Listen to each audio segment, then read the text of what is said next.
So, hey everybody, welcome. We are here with Danny from the HomeTeam Inspection Service. We've been working with Danny and his team now for about 2 years, and in the last 17 years, we've been through a lot of home inspectors. We worked with a lot of home inspection services, and this is the first time we've ever invited anyone to come and talk to us because we're so impressed with Danny and his team that we felt like it was important to share with our past clients and maybe even future clients why home inspections are important and what separates Danny and his team from all of our past home inspectors that we've used. So just to get right into it, welcome. Thanks for coming by.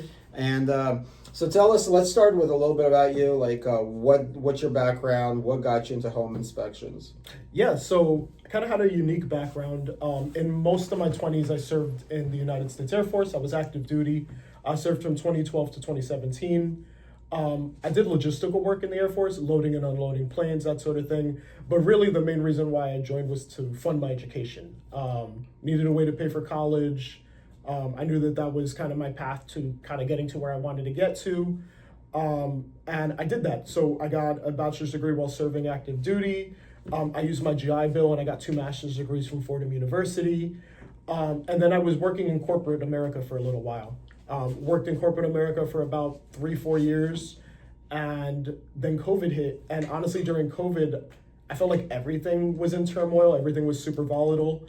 And I kind of hit a crossroads, right? Was I going to continue to do corporate, or, at this point I had the entrepreneur bug, am I going to go off and do my own thing? And I decided to pursue entrepreneurial endeavors, started looking at franchises, met with HomeTeam. I really liked their message, really liked what they offered, and we connected. And so it's great because, I got a lot of really great training. It helped me get going, helped me really understand what it was, like how to implement their system and how to run a business, as well as their unique approach to doing home inspections with using a team, leveraging technology, that sort of thing.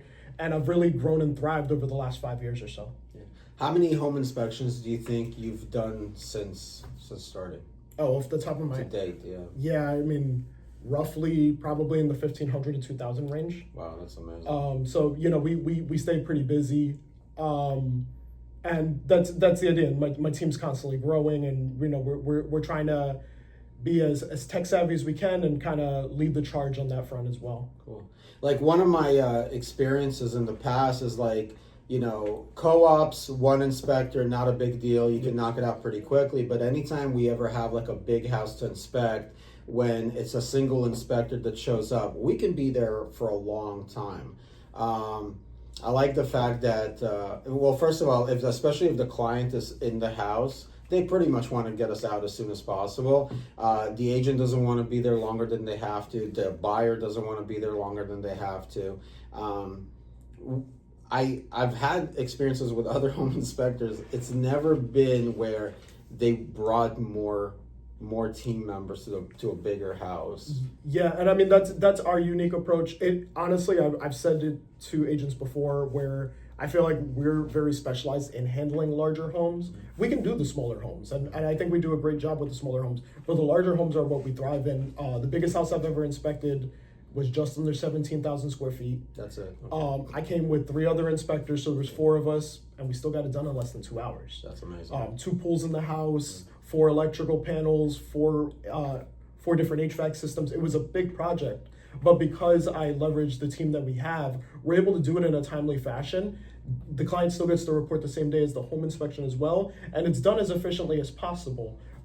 Doesn't pull anything away from the client experience as well. One thing that I really pride myself on is being able to be present with my clients and ask the questions. And what the team thing allows us to do as well is the client can pull me and ask me as many questions as they want while my other guys are working, or vice versa, right? Maybe they want to talk to Stefan, for example, a little more, ask him questions about the interior of the home. Well, Stefan can walk them through the house, and me or my other guys can cover the gap that might have occurred from him having to be pulled away from the task he was just directly on. Right. It keeps everything efficient, it keeps everything moving, and at the end of it, I feel like the client still gets a great experience because they had all their questions answered. Right. And I think for the realtor, having a good home inspection is so crucial, because my biggest fear representing a buyer client is after they move in, they start finding things that should have been caught. And you're not maybe going to catch everything. Sometimes you move into a house, like I just moved 3 years ago. It's an older house, 1800 house. We've been working together 2 years. Yep. 3 years ago, I was working with somebody else, and part of the reason that I switched to you guys is because I felt that inspector should have caught some things that he missed. There's a variety of reasons for that, and but I felt like when I'm representing a buyer, I don't want them calling me in a year and being upset that there were things missed that should have been caught. And I think part of the reason why we really love working with you and your team is some of the toys that you bring to the inspection. Can you talk about that? Yeah, for sure. So when we inspect the roof, we leverage a drone. So you have to get an FAA Part 107 license. Me and one other of my inspectors we usually have at least one of us on site at the inspection. And we do a full evaluation of the roof with a drone. And we're just, checking the roof penetration points, checking the condition of the shingles, checking around the chimney, checking the gutters, those sorts of things. And it's great because we can use the drone to get really great, high quality up close photos, as well as aerial shots from the top down. I'm sure you've seen those in our reports. Sure, yeah. And then what it does is it allows the client to kind of get a great understanding of how water slopes off of their roof, what's penetrating through their roof, and are those areas that can be concerns for leaking either now or in the future. The other thing that we really leverage that I feel like we give a lot of value to our clients for is our infrared cameras. So all of my all of my inspectors are certified in using infrared cameras. We all go through CRT training, certified residential thermographer training, as well as IMD training, which is moisture detecting. And we do that every 2 years just to make sure that we're up to date and we understand how to use our tools. And we do it on every single house that we look at. Right. So when we're in the attic, we're scanning the underside of the roof to see if we can see any sort of damage or roof penetration. Particularly on a rainy day, it's really, really useful. We check around windows. There are times where windows aren't properly caulked, and we do see rainwater come through that. Right. And we also tend to do our infrared scans at the end of the inspection because at that point we've run all the water through the house. So if there's a hidden leak behind drywall, it comes up that way. But the infrared camera is also really versatile. We can find a bunch of stuff, not just moisture.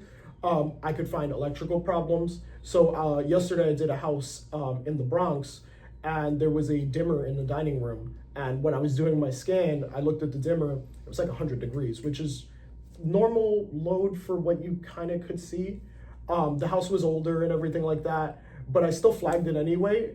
They had an electrician go the same day, and it was loose connections. And it's something small, right? Like you're just tightening down the screws at that point and just making sure that the connections adhere properly. Right. But that's something that if it was left unchecked for a long time, that could have potentially caused an electrical fire. Right. So even things as simple as that, it's a great tool just to see beyond the surface. That's not something that an inspector normally would see because we're not going out there and just removing all of the outlets as we're going through a house. But that was a really quick, easy way to pinpoint a potential problem area and get it addressed before it became a larger problem. Yeah. Do you ever see that meme on social where the inspector's like talking to the homeowner? He's in the electrical panel and he goes, "Oh, who did the electrical work? Oh, my cousin Jimmy. Oh, when did his house burn down? Oh, 2 years ago. Wait, how did you know his house burned down?" I didn't see that. But the other thing I wanted to add to that point is we're investors. Me and my partner Priscilla and another friend partner Giuliano, we buy homes. We try to buy a property every single year. And you've saved our butt on a couple occasions where we, at the end of the day, everything I think can be fixed. It's just time and money. But in those cases, they didn't want to give us a credit. They didn't want to give us a discount towards the repairs, and they didn't want to fix it themselves. So we ended up walking away from the deal. One in particular, which there's no way in heck if you didn't have the infrared scanner will we have discovered that. And that was like 2 drips in the ceiling, very, very small. And there was no evidence in the ceiling of it, but the drip was there. And that would have been, a potentially costly expense had you not found that. And And sometimes Yeah. it's subtle like that, like kind of how you're describing, and sometimes it's not.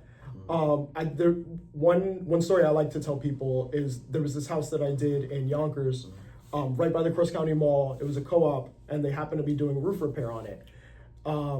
Had contractors up there, they redid the roof, everything like that. Well, when I did my scan, there was no visible signs. When I did my scan, there was a massive amount of water in what I was seeing. So the infrared camera doesn't, like, when you scan it, it just tells you the temperature. So if there's a temperature variance, if there's water behind a wall, it's going to be colder than the surrounding area. Sure. So in the industry, we would call that a thermal anomaly. We verify that with a moisture meter. And that's what I did. So I scanned. For whatever reason, all of the ceilings in every other room were one temperature, and then I get into this one, I'm just seeing a massive blue blotch. Right. Thermal anomaly there. So I go and I get my ladder and I put a moisture meter, and it's beeping up, like it's just beeping all over the place. Come to find out, the roofing company didn't seal that co-op's roof properly, and it ended up leaking inside. They had to come back, they had to do a bunch of repairs. That building actually ended up hiring me to do thermal scans on several of their top units, just to make sure that the repair work that they did was adequate. Amazing. And so those are like bigger things, right? Yeah, it's a great compliment. But it's a, like, you get the spectrum. Sometimes it's a little thing. Sometimes it just is big and kind of obvious when you see it on the camera. Well, like you mentioned, like it could be a little thing now, but it could turn very quickly to a big thing. So over time. Yeah. And then it was funny too. Like we got an accepted offer on a property sight unseen. Like we didn't see the property. You got to the inspection before I did, and then before I can get out of the car, I look at you and you're like, yeah. You remember that? I do. So, I mean, we were talking about it before. I feel like it's really important as a home inspector to deliver the report and deliver the information in a non-alarming fashion. But it's difficult to do that. Yeah, I was going to say, it's very difficult to do that when the foundation walls are completely lateral. Right. And that's kind of what was happening there. There was definitely a major shift occurring at that point. And you could see it from the driveway. As I was walking up the driveway, I saw the foundation walls leaning outward. We ended up going into that house. I don't know if you remember. We were like, let's hold off on everything else. Let's go right to the roots. Went straight to the basement, and you started pointing out the areas of concern. And I remember we FaceTime our structural engineer. Yep. And he's just like, minimum 50,000, and that's before we start digging, like, you know. Right. So it would have been potentially minimum $50,000, but it could have been significantly more once we start digging. But it's like, you know, like if you don't know, like I come from a construction family, but a lot of people don't, right? A lot of times it's like that's the first time home buyer. They don't know. They're counting on us, the inspector, potentially the engineer if we need to bring one in, to advise them to avoid costly repairs, right? So that's why, like, just having a thorough so what I was gonna say is, like, sometimes it's so subtle that like a first-time home buyer may not catch that, right? Like, Yep. So that's why having like somebody who's got a great eye, got the tools, got the experience to catch those. Yeah, and I mean, I personally love my first-time home buyers. Like, I really do. I feel like there's a lot of value for the first-time home buyer, because at least for me, when I do my inspections, if they tell me they're a first-time home buyer, I take a lot of time just to educate them, just on general stuff. You know, here's the water meter, here's the shutoff, here's your gas meter, here's the shutoff for that, here's your electrical panel. You know, this is how electricity flows through your panel. Some people are really interested in that, and it just depends on the client, because you do have clients that are more like, just do your thing, report it to me at the end. But if I have a client that wants to be hands-on, I have absolutely no problem educating them. And honestly, I value that, and I feel like at the end of it, my goal in those types of situations are to make sure that the client has a better understanding of the investment that they're about to make. And that's what I love about, whether it's you or one of your team members, which I've got the pleasure of working with several of them. They've all been great educating our first-time home buyers without alarming them, because a lot of things can be fixed. Like, it's a house. There's going to be things that are going to need to be taken care of and addressed, whether it be now or in the future. But your team really does a great job educating them without scaring them, if that makes sense. Yeah, and I mean, that's the idea, right? We want to bring a high level of professionalism. Honestly, I feel like I've pulled a lot of that from my military service. The way that I run my company, I have a very high level of camaraderie. My guys want to be there. They're excited to work. We take care of each other and we take care of our clients. That's the culture that I kind of set, but that was through my own military experience. I went through Airman Leadership School. I did things like that. I knew how to lead people. And I felt like that was one of the skills that I had that transferred very, very well to entrepreneurship when I decided to own my own business. And it's about just implementing a good system. And really, it's at the end of the day, the most important thing to us is the client experience. I want to make sure that when they're walking away from the inspection, they feel like, wow, I got a great inspection. And I tell my guys this every single day. We don't sell home inspection reports. What we do is we serve our clients and provide an excellent home inspection experience. That's the most important thing to us. And whether that means, hey, that's a little bit extra work when we go home now because we didn't get to fill out as much of the report on site, It is what it is. The idea is that the client needs to walk away knowing that, hey, I got an excellent home inspection. I learned a lot more about the investment I'm going to make, and now I can go into this deal with more confidence and I'm more informed in the deal that I'm about to make. Yeah, and you clearly hiring right, because again, every person I've encountered from your team has been amazing. Also, like you mentioned the report. The report is so crucial for after the fact. So if we do find costly repairs, having that evidence that we as realtors can go back to the other realtor, the seller, show them in detail, this is what we found out. And what we do on a side note is we either ask for a credit at closing, we ask the seller to fix it, or we ask for a reduction in the price. So those are the three options if we find items that are costly to repair. So those are the three ways we handle that, and having that report to back up our requests is a big part of it. Yeah, and one thing too that I've been seeing that's been a big value add, I guess in general, and maybe I'm jumping, so forgive me if I am. Yeah, go for it. But it's sewer scoping. So sewer scoping is something that we recently brought in. It goes hand in hand with the warranty that we offer, because we do warranty our inspections as well. And we've been seeing a lot of that. And lately, I've been doing inspections with sewer scopes and finding quite a bit, right? A lot of this plumbing is older, a lot of root penetration, a lot of offset pipe, those sorts of things. Yeah. And not only does the client get a full report with photos, they also get a full video of that sewer scope. Yeah. So it shows them, like, it allows us to be more in depth than we were before, provide a better service than we were before. This was something that we kind of always offered. I always had it as like a subcontracting type of thing. Right. But a lot of septic companies prefer to do septic inspections over sewer scopes. So it made more sense for us to bring it in-house, and that's been something that's been really valuable, and just another value add to our reports that give you guys more negotiating power to kind of serve your clients better.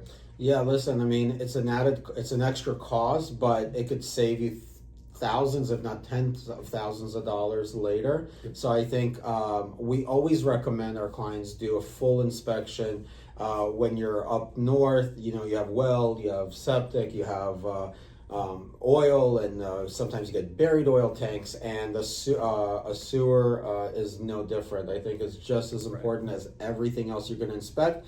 This is going to be your most expensive purchase. So for an extra few $100, you can get that done and have peace of mind knowing that you're buying a great house with no future potential added cost. Because also, like, a lot of our first-time home buyers, sometimes they're using all their assets to get into that home, and they may not even have the money out like the next day to fix it. Because if something breaks and it's expensive the next day, they may not have the capital to fix it right away, right? So doing that inspection is everything. Yeah, and actually, since if you don't mind, piggyback off of that, I'll dive a little bit into our inspection warranty. So let me preface that by saying, I always think it's a great idea to spend an extra couple $100 or $1,000 to buy a home warranty on the house after. The reason why I'm saying that it's good for you to buy a home warranty is because it covers you for a year or two. Now, that being said, my company does offer an inspection warranty. So what we do with our inspections is it comes with a warranty, and it covers the client for 90 days or 22 days after closing for a variety of different things: structural, mechanical, electrical, plumbing, mold, the sewer.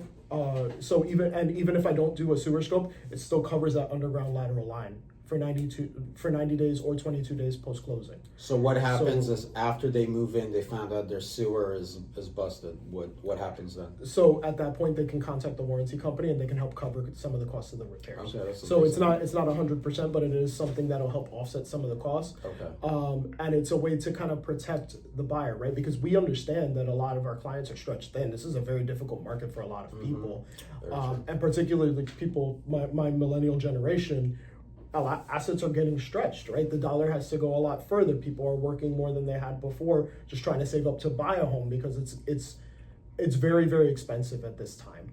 And so we understand that, and this is kind of a way to put our best foot forward to kind of show them like, hey, the relationship goes past the home inspection. It doesn't just end once I give you a report, but also understanding that like there's sacrifices that they have to make in order to get to a home. And making sure that they're taken care of throughout the process, I think is, something that we really try to do as a home inspection company. That's amazing. So what are some crazy things that you found at a home inspection that you did not expect to find? Oh, what's the craziest things?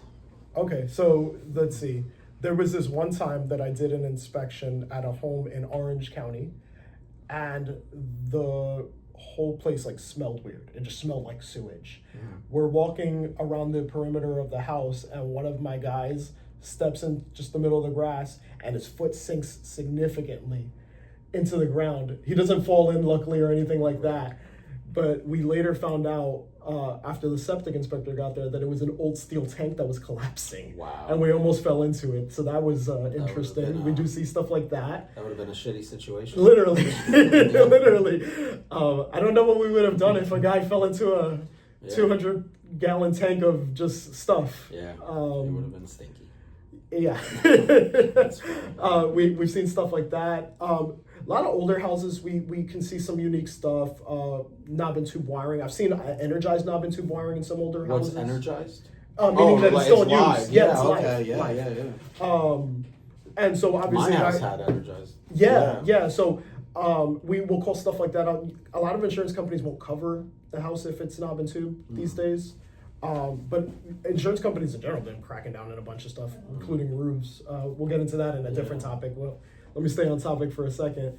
So we've seen stuff like that. One of the funnier ones that I ever did was I was going into a house and I was climbing up an attic, and it was in a bedroom closet. So tight, confined. And I guess the seller or somebody thought it was a funny idea to put a cat statue or like a taxidermied cat right in front of the scuttle. Nice. So we're going into the attic. I poke my head in, and all I see is like this cat staring down at me, and I immediately duck back under because I'm like, oh no, I'm not gonna get attacked by this cat.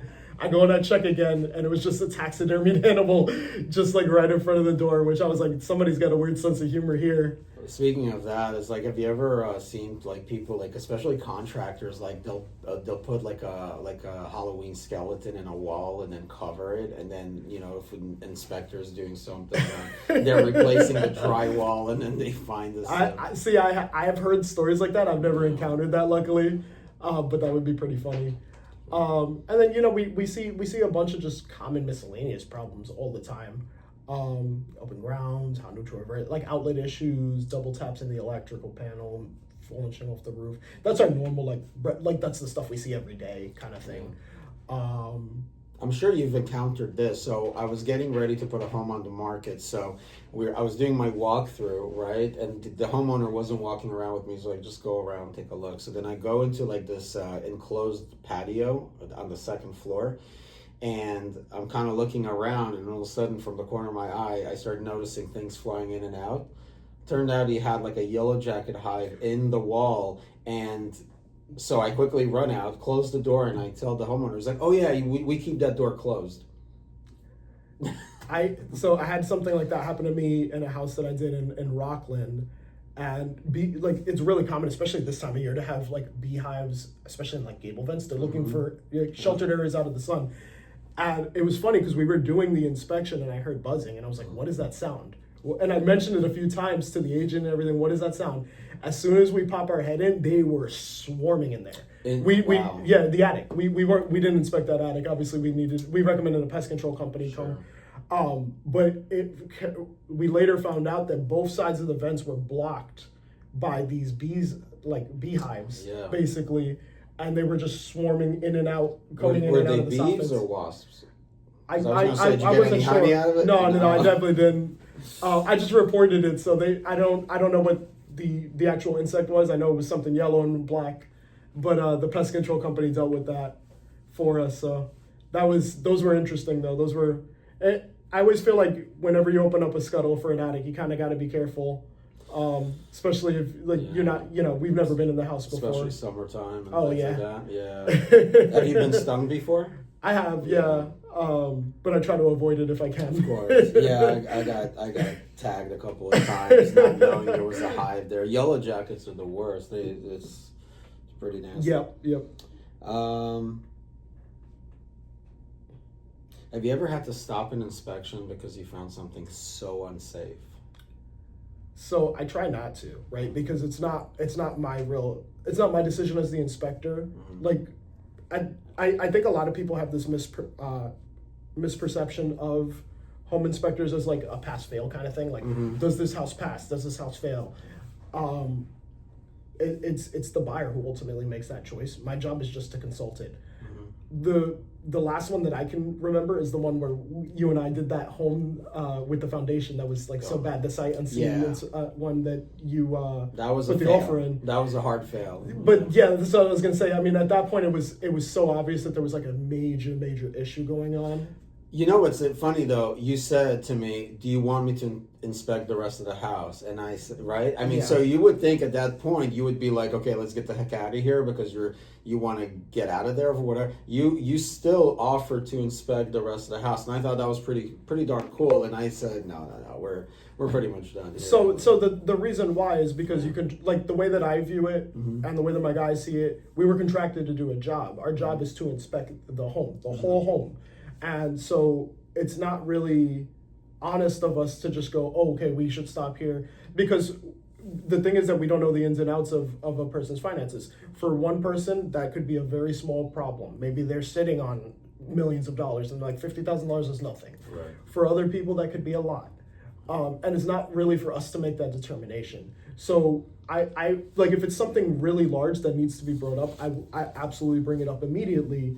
But in terms of stopping the inspection, I don't feel like that's really like my call to make necessarily. I have had clients in the past stop inspections.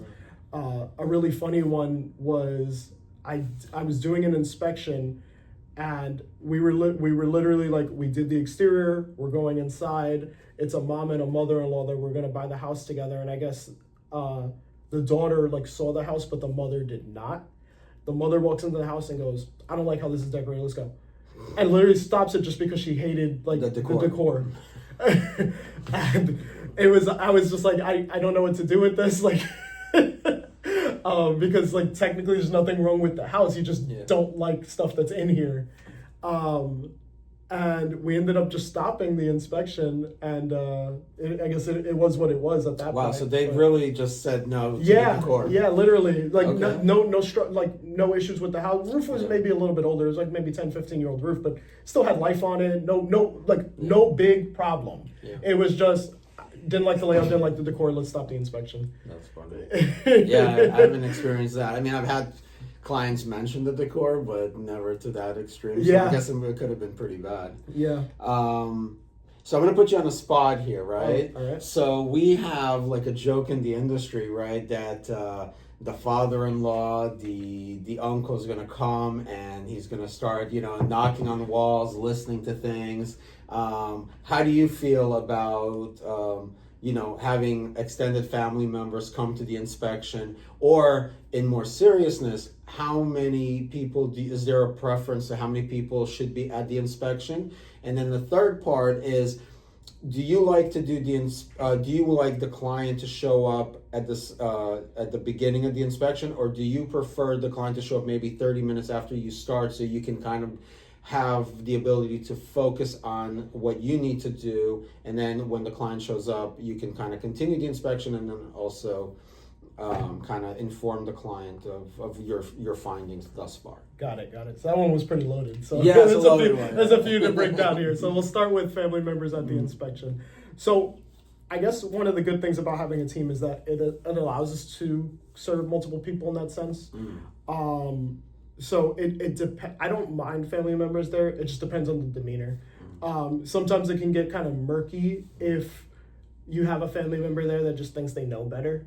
Like, oh, you know, I'll give you a funny story actually. So there was this one house that I was inspecting in Ossining, and I saw it from the outside. The gutters weren't draining properly. I saw the water like going across the foundation. You could see the water staining on the bottom of the wood cladding of the house. Okay. So go into the basement at some point in time, and the sill's starting to rot out because water's just penetrating through. And it was a father and son. The father looks at the sill and goes, "That's termite damage." And I was like, I don't think that it's termite damage, you know, because of its darker coloration, because I'm seeing evidence of water-related damage. And it's not impossible, right? Because a pest control company will come and verify that. But I felt more confident saying that I thought it was water-related damage as opposed to termite damage. And he said, no, it's termite damage. And his reasoning was that he knows more because he's owned a house for 20 years. Makes sense, yeah. And so I was like, okay, you know, like you got to be professional at that point. So Right. I just was like, look, I'm going to write it up as how I think that it is. I'm going to write it up as water related. I verified it with my infrared camera moisture meter anyway, so I knew that it was saturated with water. I didn't see any signs of like insect related damage as I was prodding it. But I'm a smartass, so